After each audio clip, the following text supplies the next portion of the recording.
Pertanyaan yang ketiga, bagaimana hukum membeli promo atau diskon yang diselenggarakan karena adanya momen Natal dan Tahun Baru? Biasanya ada big sale, apa langsung promo besar-besaran karena merayakan Natal kan. Biasanya supermarket yang besar itu punyanya orang Nasrani itu, karena mengungkapkan kebahagiaannya jadi dipromokan itu. Ya, sebetulnya kalau masalah-masalah yang berkaitan dengan transaksional dalam perniagaan, cukup kita melihat rukun dan syarat jual beli itu saja. Masalah promo itu masalah ketanggapan dari para pembisnis. Jadi hukumnya ya tidak apa-apa. Yang penting rukunnya sudah ada, akid, makud, aleh, ya. Akid ini penjual, pembeli, makud aleh ini adalah harga dan barangnya. Kemudian sewa. Kalau rukun 5 ini sudah ada, ya sudah, nggak ada masalah. Ya halal saja yang kita beli. Jadi beli nggak mencuri. Nggak mencuri. Iya. Nah kalau kita terlalu masuk tajasus namanya kan tidak boleh. Nggak beli-beli kita. Iya. Mau beli tanya dulu. Sembah iki apa? Ono sumbangan. Ya wis angel tadi. Mati kelaparan nanti. Iya. Ya, jadi jawabannya kalau masalah promo ya itu. Jadi pokoknya ada akid, ada makud aleh, ada sikot. Kemudian syarat dari akid, misalnya kan ada syaratnya. Harus orang mukallaf, bukan orang gila, bukan anak kecil kan gitu. Barangnya ya sudah jelas dalam kitab fikih kan. Bukan barang najis, pun barangnya ada manfaatnya gitu. Kemudian disusul soal yang ketiga mungkin Pak. Bagaimana hukum menerima hadiah dari perayaan Natal atau Tahun Baru? Seperti kita punya tetangga yang non Islam gitu. Jadi kita diberi hadiah karena mereka mengungkapkan kebahagiaannya. Itu halal, boleh diambil. Gak masalah. Ya tadi kan ada wa ilbasiyah, wa it'amu to'a. Karena ada yang ngomong mungkin terlalu terlalu nggak suka gitu, nggak boleh gitu. Dan hadiah itu Rasulullah Shallallahu Alaihi Wasallam itu juga menerima hadiah dari mana saja. Itu soal pemberian. Ya. Itu kan sebetulnya kalau tidak boleh ya tidak harus di momen Natal. Kapanpun kalau kita tidak boleh menerima pemberian dari orang kafir ya tidak boleh. Itu. Jadi nggak apa-apa Pak. Nggak apa-apa.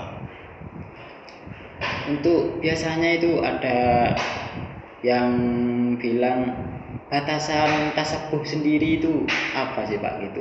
Katanya, oh kamu pakaiannya seperti kayak hari-hari Natal, pakaiannya pakai kopiah-kopiah seperti itu. Batasan tasabuh sendiri itu seperti apa gitu? Ya kalau memang pakaian itu sudah identik dengan non-muslim, digunakan di momen-momen tertentu misalnya seperti Natal, itu sebetulnya terjawab dengan jawaban dari Imam Ibnu Hajar Al-Haytami tadi.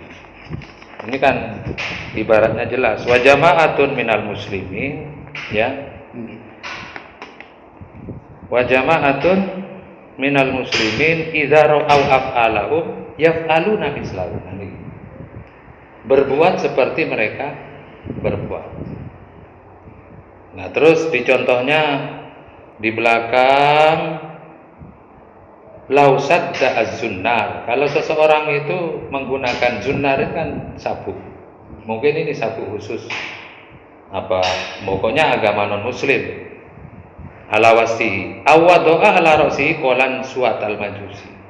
Pakai kopiah orang majusi, khusus orang lam yakfur bi mujarrad dzalik. Tidak kafir. Iya. Oke. Pada kufrihi bima visual itu sudah jelas. Jadi hanya elatnya itu ada di makosidnya.